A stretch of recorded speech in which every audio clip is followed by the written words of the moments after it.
Hello, welcome back to the channel.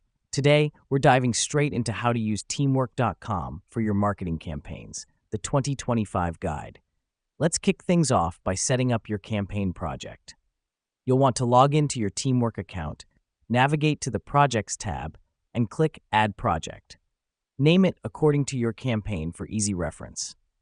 Now, this step is crucial because it helps you organize all your campaign-related tasks in one place. Now that we've done that, let's break down your campaign into tasks.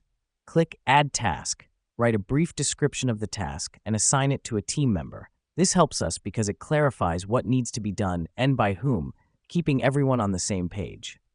Next up, setting deadlines and milestones. Go to the Tasks tab, select a task, and click Set Due Date. Then hit Add Milestone for critical campaign events. The reason we do this is to ensure that all tasks are completed in a timely manner and key campaign milestones are not missed. Here's what's happening behind the scenes.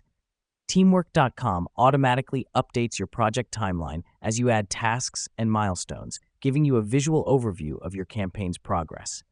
This feature takes the guesswork out of project management, making it easier to stay on track and adjust as necessary. For the last step, let's talk about reporting. Click on Reports and select Project Status.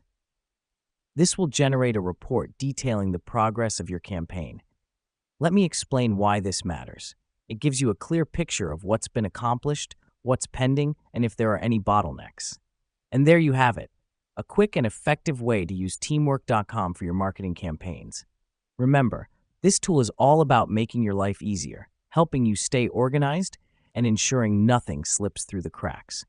Thanks for tuning in, and see you in the next video.